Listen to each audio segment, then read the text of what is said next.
Oi oi, CRT here today, and it's another Games Pickups video. This time it's for August, so I'm going to show you 10 games that I picked up in August and tell you a little bit about them and show some footage. If you enjoy this video, I'd really appreciate it if you could drop a like. And if you like what you see and you want to see more, please subscribe to the channel. But as for that, let's get into it. So the first pickup is a Master System game. I'm trying to build that collection because I don't have many for them, and it was my first console when I was growing up. But it's Lemmings for the Master System.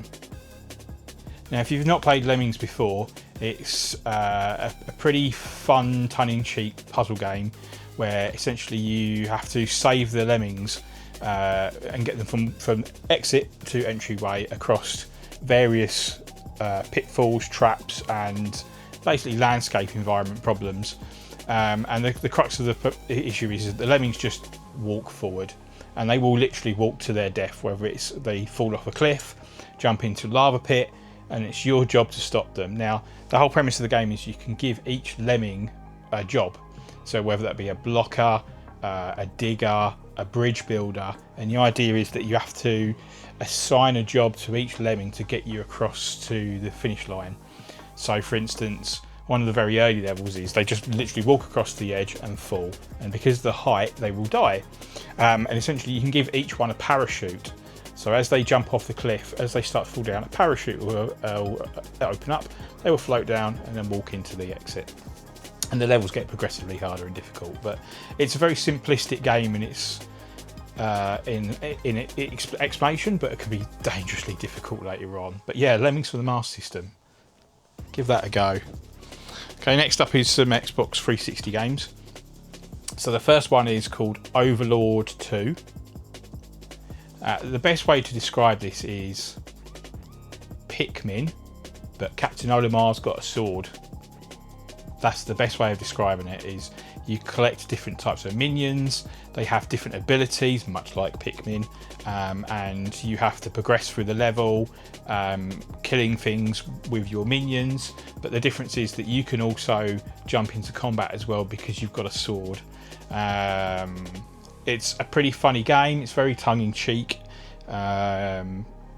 It's obviously the second one, so if you enjoy this one, probably give the first one a try. But yeah, Overlord, give that a go. Okay, next up.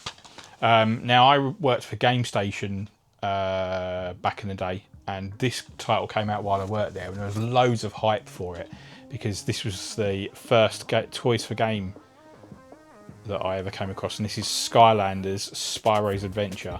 Now, I think they put Spyro in the title to get people hooked because it was an unknown title at the time. Essentially, it's a very simple action hack and slash where you have an in-game portal that you plug into the Xbox, and then you put your figures on top of it, and depending on which figure you put is the character you play on. There are 1, 2, 3, 4, 5, 6, 7, 8 different elements. I had to count that. And each time there'll be a locked door that you can only get through with that element. You would get free starter figures to start with. So it encourages you to buy more. And back in the day, I think there was about £8 to £10 a piece, and there's 4 for each of the different elements. So you can see how it builds up very quickly. And the game locks certain content behind certain elements. So if you don't own an air element Skylander, you can't get through that door.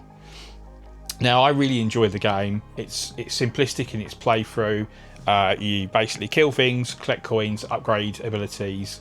Occasionally you'll get a boss that will have some sort of rudimentary mechanic to it, and then you rinse and repeat. The only thing that annoyed me was right at the end for the very last boss, the difficulty just absolutely spikes. For the entire playthrough, from the first level to the last boss, I died once, where I had to put a different Skylander on and carry on the level as a different Skylander. With this last boss, I went through all 12 of my Skylanders and I still couldn't beat the boss. It really was a paywall. That the only way you can get past this boss is by owning basically all the Skylanders, which did slightly annoy me. Now, at least it is relatively cheap. People are getting rid of these on Facebook Marketplace, so yeah, it's not an expensive get into. Okay, next up is some original Xbox games. The first up is Burnout. This is a charity pack, so it must have come with something else, but I'm not entirely sure. Burnout essentially is a arcade racer, like high in adrenaline, get from point A to point B with pop tunes and classic hits in the background. And you can, the closer you traffic check, which is go near a car but don't hit it, then you get nitros. And the idea is that the more dangerously you drive, the more nitro you get. Now, this is the first in the series, and they did reiterate the title many times, and it got better and better. I would say you need reactions lightning fast to be able to get the best out of this game. It is crazy difficult sometimes, races, because unlike later games, if you traffic check into traffic going in the same direction as you, it's still a wipeout. Whereas in the newer ones, you can bash into cars going the same direction and you won't be taken out. But yeah, Burnout, a pretty cool title. And unfortunately, I don't think they would make something like this anymore, which is it's a dead shame. Okay, next up is Gauntlet Legends, or sorry, Gauntlet Dark Legacy. I always get the Legends mixed up.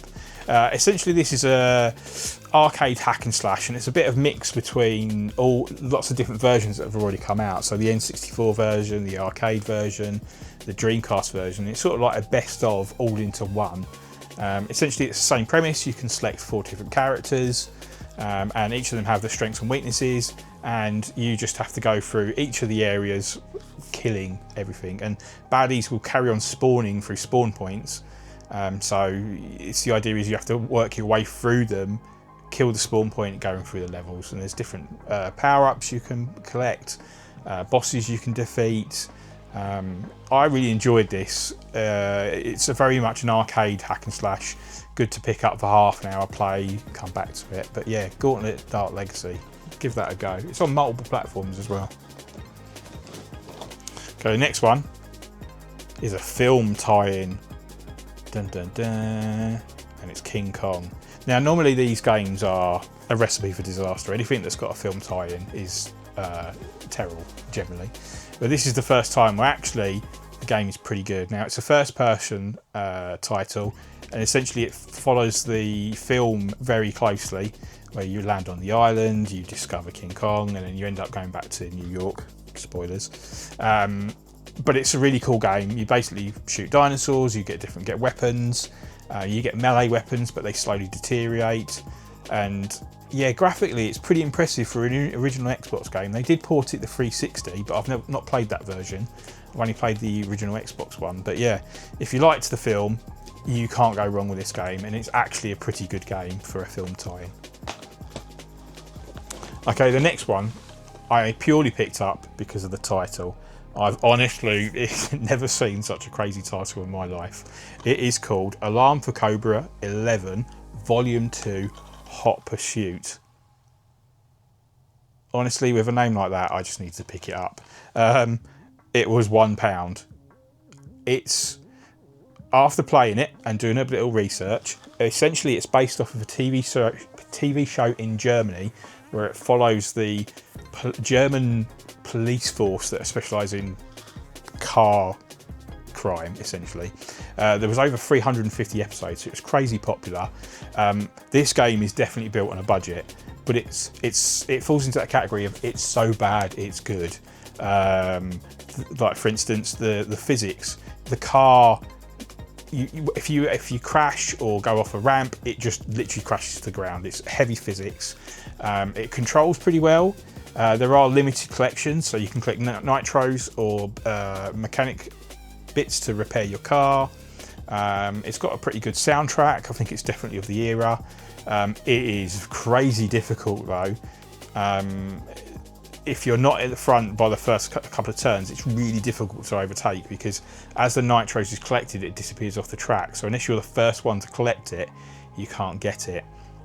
There are different mission types where it's complete the different time tracks, takeout or chases they call it, where essentially you become the police car and you take out the bits. Yeah, it's so bad it's good. Please give Alarm for Cobra 11 Volume 2 Hot Pursuit a try. I really wish I knew if there was a Volume 1, but I've never come across it. Okay, next up is an import title, or not ready for label in the UK, and that is Final Fantasy IX. Now basically all the Final Fantasies have been released in the UK on physical cartridge, except 9. For some reason 9 was only released as a download code in the box. Now the one thing I'd say about all the other Final Fantasies is they've all had like little extras added to it. This is as close as you can get, just a straight port from the PS1. They haven't added any bells and whistles. It's just straight up over there, but it's all on the cartridge, which is really important for me. I'm a big physical collector and I want to have it there in person. So essentially you can get 1 through 10 on the Switch now, and then you can get 12 as well. Obviously 11 was an online only game, so that didn't come out. Okay, next one is a Switch 2 title, and that is Cyberpunk 2077. This is the Ultimate Edition.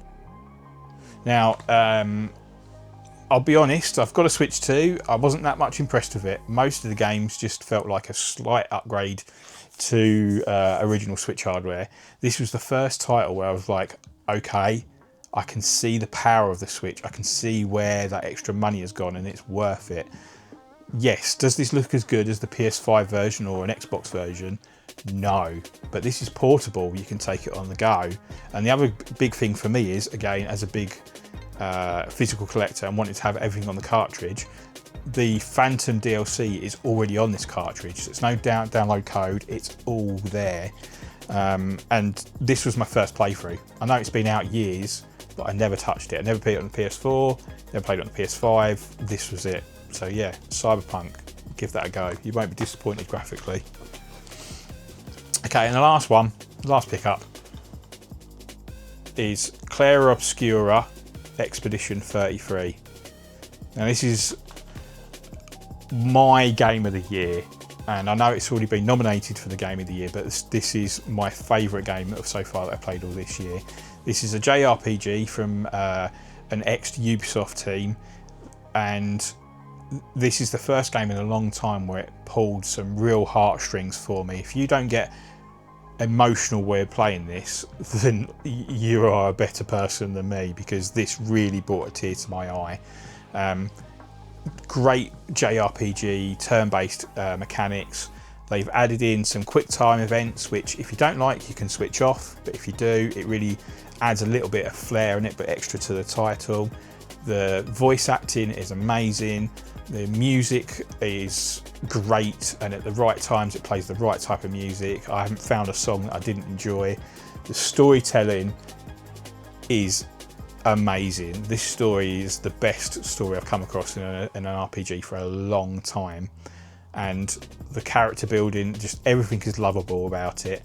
And the plot twist at some point in the game got me good. I did not see that coming at all, and I'll be really disappointed if this doesn't win Game of the Year edition. But yeah, Clair Obscura, if you haven't tried it, please, please, please, please give it a go. You will not be disappointed. Okay, that's it. Well, that's my 10 pickups for this month. I hope you enjoyed the video. If there's any pickups that you've got recently, please drop them in the comments, because I'd love to know. I'm always buying games and I need more recommendations. But that's it. Bye.